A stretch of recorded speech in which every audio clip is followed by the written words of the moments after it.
I never thought a childish prank would save me and my brother's life.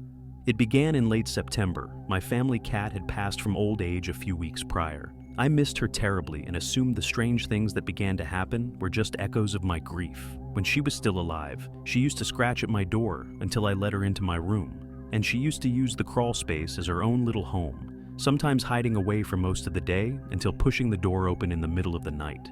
I had gotten so used to it that I was no longer startled by the tapping of little paws upstairs and the sound of little doors creeping open. So used to it, in fact, that when those same things happened after her death, it took me a while to notice. When I finally did notice, the sounds gave me a strange feeling of unease but familiarity. I told myself that it was just the creaking of an old house, but a part of me wanted to believe she was still here in some capacity. One night in October, I was awoken by scratching at my door and a faint meow. It lasted only a few seconds, but I heard it clearly. I thought it was a dream. It had to have been. After all, she was gone. But then, it kept happening. Every night at 1:46 a.m., I would hear scratching at my door and the cries of a cat who was long dead.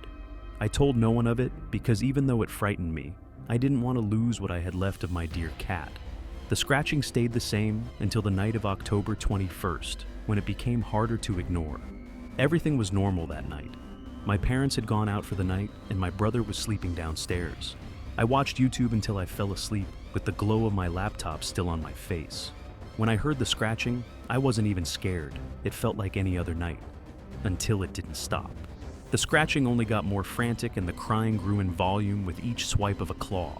I had never heard my cat act like this, even when she was alive. I quickly sat up on my bed and checked the time. 1:46 a.m., like always. The scratching got even worse. It sounded like she could tear through the door at any moment.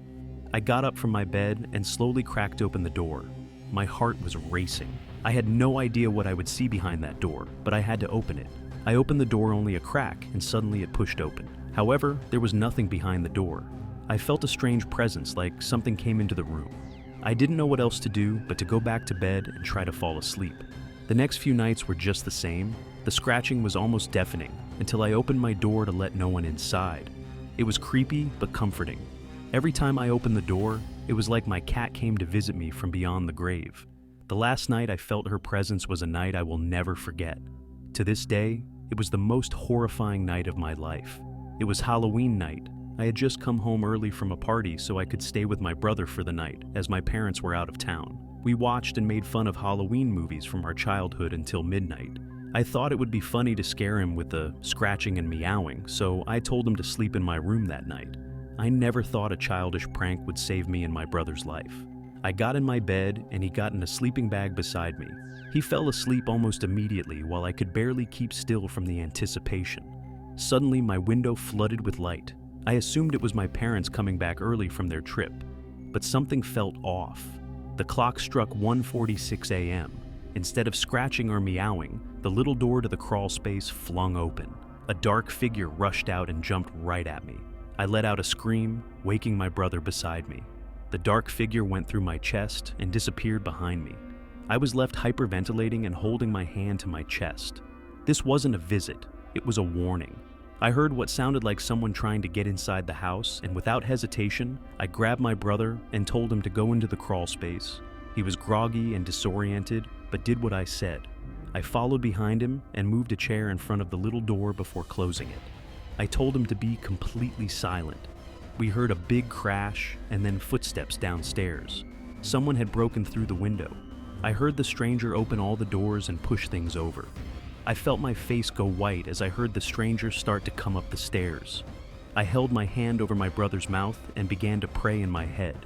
The stranger was at the door. My heart was pounding. He flung the door open and entered the room.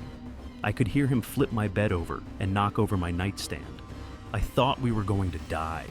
My brother was silently texting the police while all I could do was stare at the door, knowing it would open at any second. The stranger pushed over the chair in front of the crawl space. The only thing left between me and the intruder was a little door. My brother and I grabbed the handle and held it shut. I then heard the hiss and growl of a cat. It felt like it was right behind us. Finally, the intruder tried to open the door. We held it shut for as long as we could until the stranger flung it open with one great pull. Before I could even get a good look at him, the dark figure leaped out from behind us and pounced on his face. It all happened so quickly, you could only see the flicks of blood flying around. He fell to the ground, crying out and holding his now mangled face.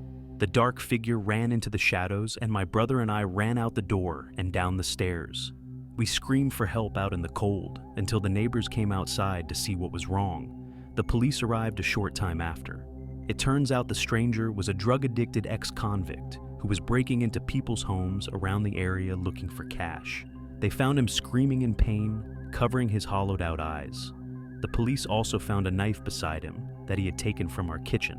My brother and I were standing out in the cold when I saw the faint green glow of my cat's eyes in my bedroom window. That was the last time I ever saw my family cat.